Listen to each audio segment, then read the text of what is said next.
Well, Katrina, what do you make of what we just heard on this show from Congresswoman Bachmann about the need to investigate, we journalists, the perhaps anti-Americanism of liberal members of Congress, in fact, all the Democrats? Chris, I fear for my country. I think what we just heard was a Congresswoman channeling Joe McCarthy, channeling a politics of fear and loathing and demonization and division and distraction. Not a single issue mentioned. This is a politics at a moment of extreme economic pain in this country that is incendiary, that is so debased that I'm kind of almost having a hard time breathing, because I think it's very scary, because this is a country I love, and this woman had no sense of the history of this nation, which is one of struggle, of trying to fulfill the great ideals of this nation, about movements that have brought about the civilizing advances of this country, and she doesn't even know who Saul Alinsky is, a community organizer who channeled the views of the people from below. I think Barack Obama is going to win, and he's going to have a lot of work, because there is an extremism unleashed in this nation, which you just heard on this program, which could lead to violence and hatred and toxicity. And against the backdrop of the Great Depression we're living through, could lead, and I don't use this word lightly, to a kind of American fascism which is against the great values of this nation, and which people like that are fomenting. Pat, your thoughts? Well, on everything you've just heard from Katrina, and also from the Congresswoman. Her name's Michells Bachmann.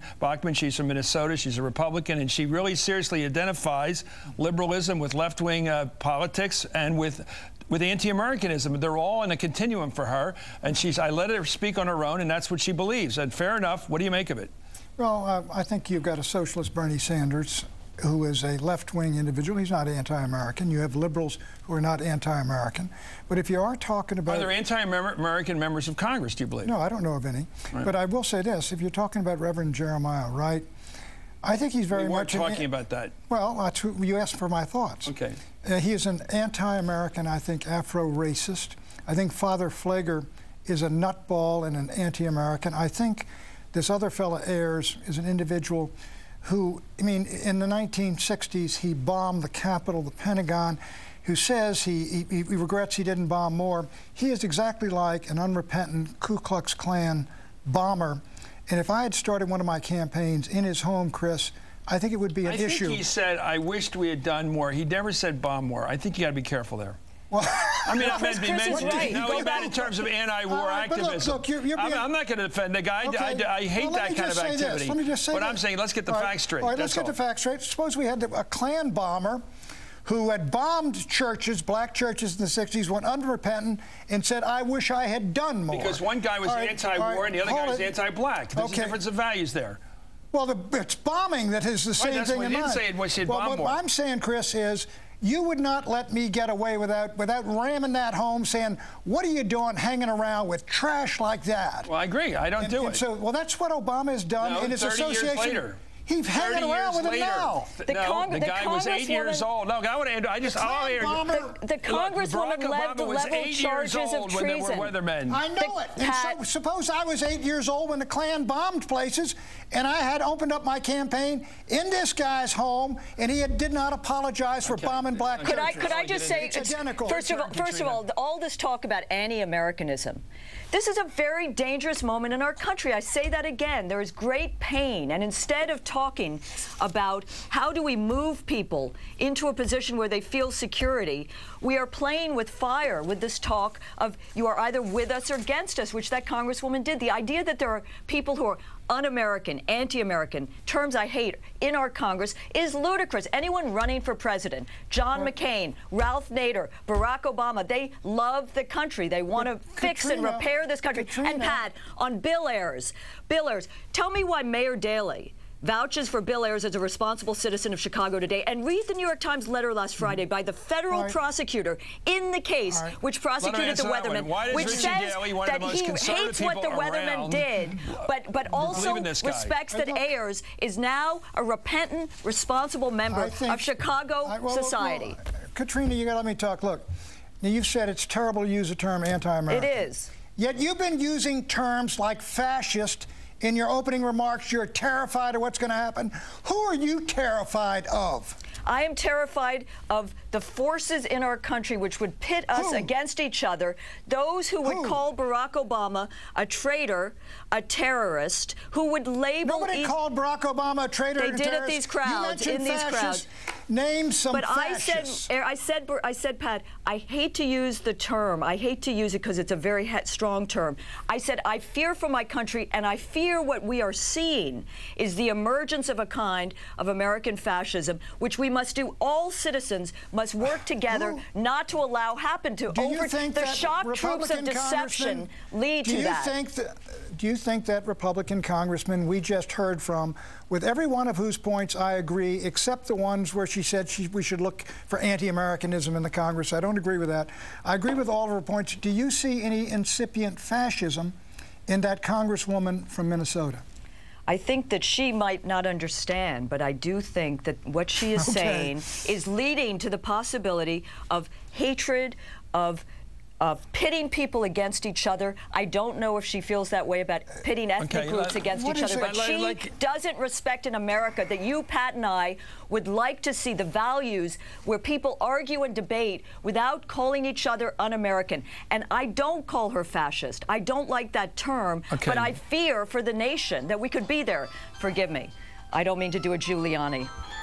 Oh, that's right. Let me go back to what we're talking about here. We're talking about a guy running for president who's now in the lead, Barack Obama, who may well win the presidential election and lead our country in 2 weeks from now.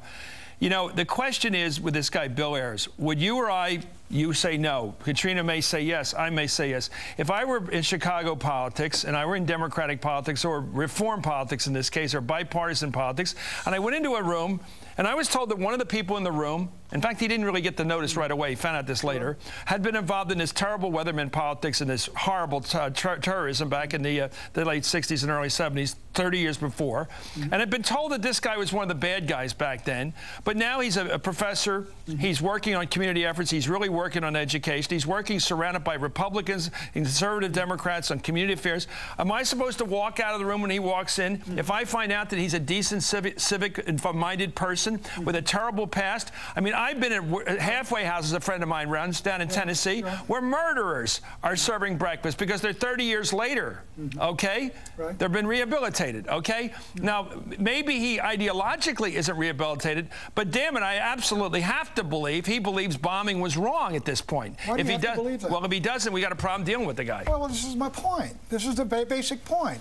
If you went into the room and you had this Klansman that blew up the black churches that I'm talking about. The motive of the Klansman, again is racist repression. Okay, it isn't the same as being against a war you think is wrong. If you I'm sorry, you can bomb the Pentagon. Bombing is wrong. We agree on that.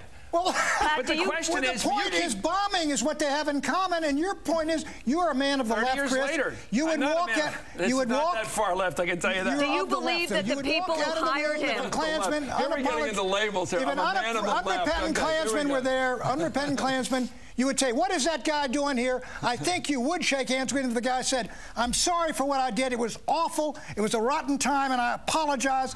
I would shake hands with him. But if he hadn't, I would leave the room, and I think you would, too. As for Bill Ayers, I wouldn't shake that guy's hands, given what he said on 9/11. Pat, you are a man who has a sense of history.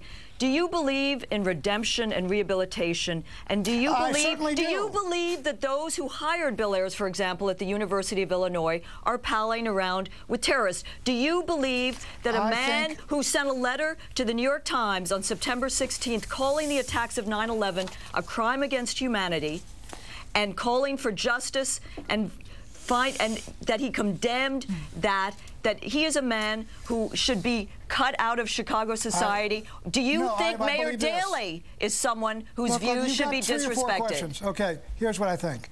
I think what Bill Ayers ought to do is what some of the people that went to Hanoi did. They came back and said, look, I made a mistake. I shouldn't have been in Hanoi. I was for the so-and-so. It turned out horribly. I made a terrible mistake, and I want to apologize for what I did. And I do believe, yes, I do believe in redemption. And if he did that now and said that, I would say fine. But he's not done that. And I think as he's not done that, you ought to cut him out. Just like you ought to cut... Bill Ayers ain't running for president. No, I know. This That's guy the. off Harvey, he's a He's You know my what? friend is. I regret that we've This is spent good for time. you I guys. regret that we've spent time talking about this because Barack Obama has been very clear. The notion that he's close to Bill Ayers is ludicrous. Friends, I'll tell you that. You guys are. This is guilt by association. Chris, it's not that strong an association. Let me ask you: is association with the Klan and the Birch Society? Is that a Klan? Stop the Klan. It's not. That's not a fair equivalency. This is a precise opposite. It is not equivalency. It is not. The Weathermen is not equivalent to the Klan. Why not? Both committed acts of violence. I am not here to condone the Weathermen. I was 8 or 10 years old. I think what they did violated what a left at that time was trying to do to end the war, a non-violent, peaceful left, and that is what one should strive for. Chris, would you they shake hands with undermined the David left, Duke? but they were against the war. Have a problem, but the Klan is racist. He didn't do any bombing. You know, you got two problems with David Duke and two problems with the Klan. They're wrong in their motive and wrong in their means. Some people are right in their motive and wrong in their means. You got a double problem on your side. David Duke did not bomb anything. He is wrong in his motives and ideas. I haven't given a lot of thought to David Duke, and thank God I won't ever give it another thought again. Did you shake hands with Reverend Wright? No, I'd probably not shake hands with his plastic surgeon either. Thank you, Pat Buchanan. Thank you, Katrina.